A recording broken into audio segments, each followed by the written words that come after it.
Shalom, salam sejahtera untuk Bapak Ibu sekalian. Kesempatan ini saya rindu membagikan kebenaran firman Tuhan dengan mengangkat tema kasih dan pengorbanan. Bacaan Alkitab Mazmur 31 ayat 9 sampai 16. Bapak Ibu Saudara yang dikasihi oleh Tuhan, setiap manusia dalam hidupnya pasti pernah mengalami masa-masa sulit, masa ketika hati terasa hancur, tubuh melemah, dan harapan seolah memudar. Dalam keadaan seperti ini, kita sering bertanya, di manakah kasih itu? Apakah masih ada kepedulian di tengah penderitaan? Saudara yang dikasihi Tuhan, di Minggu Sengsara Yesus ini mengajak kita semua untuk memasuki suasana yang penuh keheningan dan perenungan mendalam tentang arti penderitaan. Dalam pembacaan kita mendengar jeritan hati seorang yang terluka, yang ternyata sejalan dengan pengalaman sengsara Yesus di jalan salib. Penderitaan yang digambarkan bukan sekadar kesakitan fisik, melainkan pergumulan batin, penolakan, dan kesepian yang mendalam. Semua ini mencapai puncaknya dalam peristiwa penyaliban Yesus, di mana kasih dinyatakan melalui pengorbanan yang sempurna. Oleh karena itu, bacaan ini menolong kita memahami bahwa sengsara Kristus bukanlah kekalahan, melainkan wujud kasih yang menyelamatkan. Bacaan yang kita renungkan ini, saudara, memiliki keterkaitan yang sangat kuat dengan pengalaman penderitaan Yesus. Apa yang diungkapkan oleh pemazmur menjadi gambaran profetik yang digenapi dalam diri Kristus. Dengan demikian, melalui teks ini kita tidak hanya memahami penderitaan manusia secara umum, tetapi juga kita diajak untuk melihat kasih dan pengorbanan Kristus sebagai pusat dari keselamatan kita. Ada beberapa hal yang harus kita pahami bersama dari pembacaan ini. Pertama, seruan dalam kesesakan. Pemazmur berseru, "Kasihanilah aku, ya Tuhan, sebab aku dalam kesesakan." Saudara, ia menggambarkan penderitaan yang menyeluruh, mata, jiwa, dan tubuhnya merana. Ini bukan sekadar penderitaan fisik, tetapi penderitaan total yang menyentuh seluruh keberadaan hidupnya. Di Minggu Sengsara Yesus ini, kita melihat bagaimana Yesus mengalami hal serupa. Ia dicambuk, dihina, dan dipaku di kayu salib. Namun lebih dari itu, ia menanggung beban dosa dunia. Penderitaannya bukan hanya fisik, tetapi juga spiritual dan emosional. Di Taman Getsemani, sebelum penyaliban, Yesus berdoa dengan pergumulan. Ia merasakan tekanan yang luar biasa.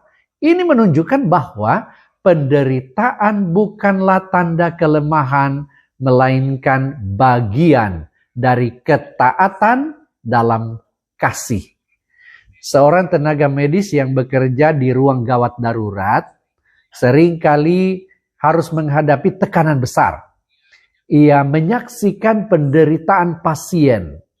Ia menyaksikan tentang pasien yang kehilangan nyawa dan kelelahan yang luar biasa. Namun ia tetap bertahan karena panggilan kasih untuk menolong sesama. Penderitaan yang dia alami menjadi bagian dari pengorbanan demi kehidupan orang lain. Demikian pula saudara dengan Yesus. Ia tidak lari dari penderitaan, tetapi menghadapinya dengan kasih. Hal kedua yang harus kita renungkan adalah tentang penolakan dan kesepian. ayat 12 sampai 14. Pemazmur mengatakan bahwa ia menjadi celaan dan dijauhi oleh sahabat-sahabatnya. Ia merasa seperti orang mati yang dilupakan. Ini adalah pengalaman kesepian yang sangat dalam. Dalam kisah sengsara Yesus, kita melihat realitas yang sama. Murid-muridnya meninggalkan dia. Yudas Iskariot mengkhianatinya. Petrus menyangkalnya.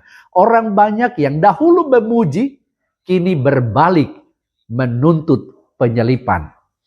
Saudara, kesepian Yesus mencapai puncaknya ketika ia berseru di kayu salib. Allahku, Allahku, mengapa engkau meninggalkan aku?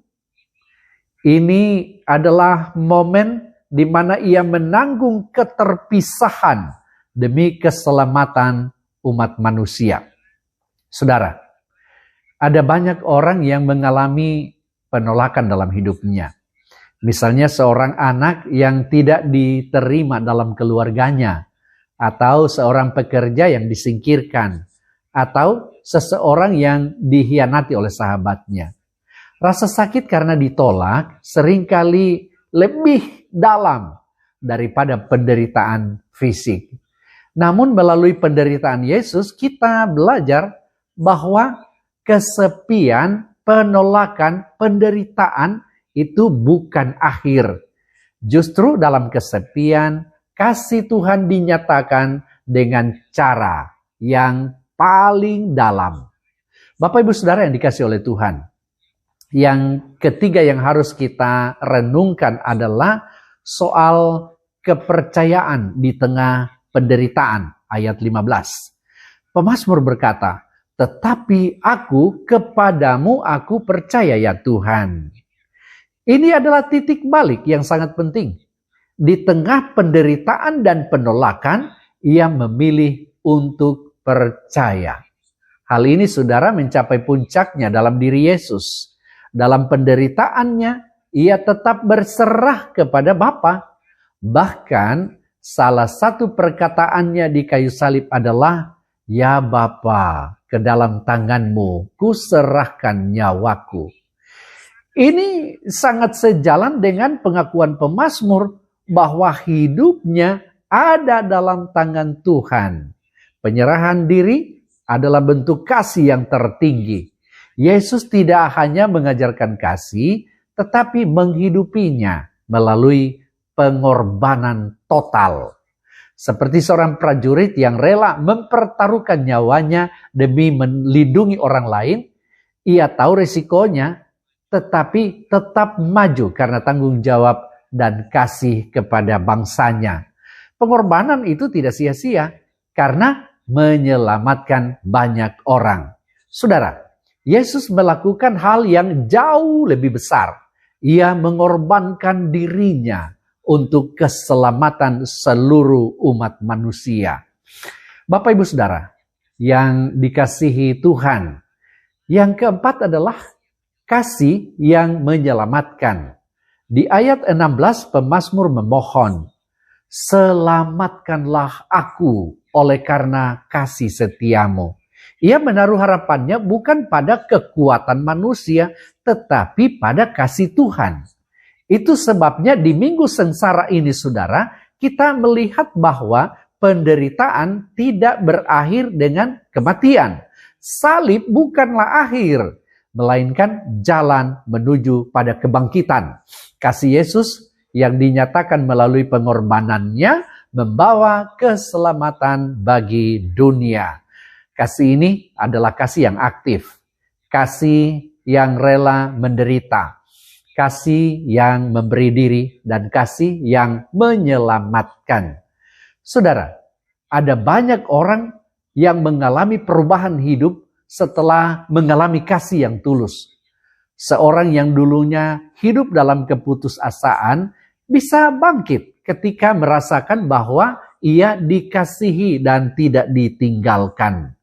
Kasih memiliki kuasa untuk memulihkan. Demikian pula kasih Kristus.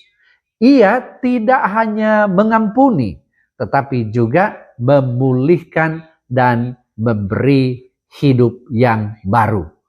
Karena itu Bapak Ibu Saudara yang dikasihi Tuhan, bacaan ini menjadi cermin yang memperlihatkan penderitaan manusia sekaligus menunjuk kepada penggenapannya dalam penderitaan Yesus Kristus. Di Minggu Sengsara ini kita diingatkan bahwa kasih sejati selalu berjalan bersama pengorbanan.